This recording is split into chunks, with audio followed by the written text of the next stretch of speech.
প্রিয় ভিউয়ার্স, আসসালামু আলাইকুম। আপনারা দেখতে পাচ্ছেন এখন আমার হাতে সিমের পিক। এটি ১২ মাসি কেরালা জাতের সিম। কেরালা সিম যদিও ১২ মাসি, কিন্তু এটি লাগানোর একটি সঠিক সময় আছে। যিনারা আগাম চাষ করবেন তিনারা জুনের মাঝামাঝি থেকে আগস্ট পর্যন্ত আগাম সময়।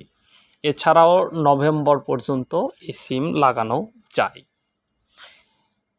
অনেকেই বলে থাকে যে কেরালা খাটো জাতের সিম। কেরালা সিম কোনো প্রকার খাটো জাত নেই। এটি মাচা দিয়ে করতে হয়। এটি গাছের আগা থেকে গোড়া পর্যন্ত একই মাপে সিম ধরে। আপনারা আমাদের ভিডিওতে দেখতে পাচ্ছেন আমরা মাচাটা দিয়ে রাখছি অনেক উঁচুতে, নিচ থেকে যেন সিম উঠানো যায় সেই মাপে মাচা দিয়ে রাখছি। একটা গাছে প্রচুর পরিমাণ সিম ধরে। এটি কোনো নেটের ছবি নয় বা নেটের কোনো ভিডিও নয়, এটি আমাদের নিজস্ব বাগান থেকে করা ভিডিও।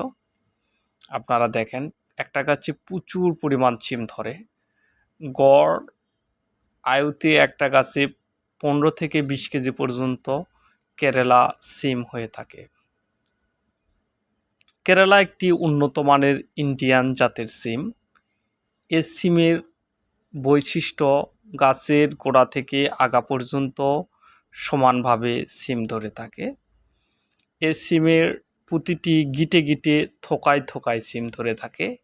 এ সিম অন্যান্য সিমের তুলনায় খুব সুস্বাদু। এই সিম তরকারি বা ভাজি বা ঝোলে আপনার সমানভাবে গলে যায়। এই সিম খুব নরম এবং খেতে খুবই সুস্বাদু।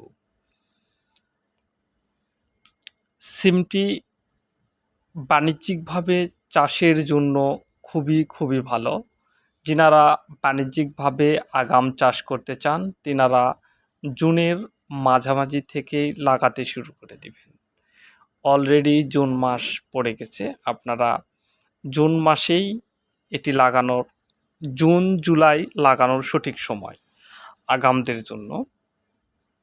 এছাড়াও আগস্ট, সেপ্টেম্বর, অক্টোবর, নভেম্বর পর্যন্ত লাগানো যায়।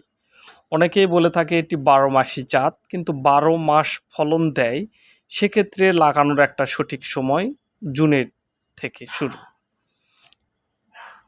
এটি লাগাতার ৮ মাস থেকে ৯ মাস পর্যন্ত ফলন দিয়ে থাকে। আপনারা দেখতে পাচ্ছেন আমাদের বাগানের চিত্র। প্রতিটা গাছে কি পরিমাণ সিম ঝুলে রয়েছে, প্রচুর পরিমাণ সিম থাকে। কেরালা সিমের আরও একটি চমৎকার বৈশিষ্ট্য হলো এটি লাগানোর সময় গাছে পর্যাপ্ত পরিমাণ খাবার দেওয়া যাবে না। এটি শুধুমাত্র গোবর সার অথবা জৈব সার দিয়ে লাগাতে হবে। যখন এটির পর্যাপ্ত পরিমাণ গাছে ফুল আসবে, ফল ধরবে, তখন হালকা করে খাবার দিতে হবে। বীজের কালার আপনারা দেখতে পাচ্ছেন, অরিজিনাল বীজের কালার আপনারা আমাদের হাতে দেখতে পাচ্ছেন। বীজ দেখে যাচাই করে তারপরে আপনারা বীজ কিনবেন। আমরা সারা বাংলাদেশে সুন্দরবন কুরিয়ার এসে পরিবহন করতোয়ার মাধ্যমে বীজ দিয়ে থাকি। সবাই আমাদের নিকট থেকে পাইকারি এবং খুচরা বীজ নিতে পারবেন। সবাইকে ধন্যবাদ জানিয়ে আজকের মতো বিদায় নিচ্ছি। আবার দেখা হবে অন্য একটি পর্বে অন্য কোনো বিষয় নিয়ে। আসসালামু আলাইকুম।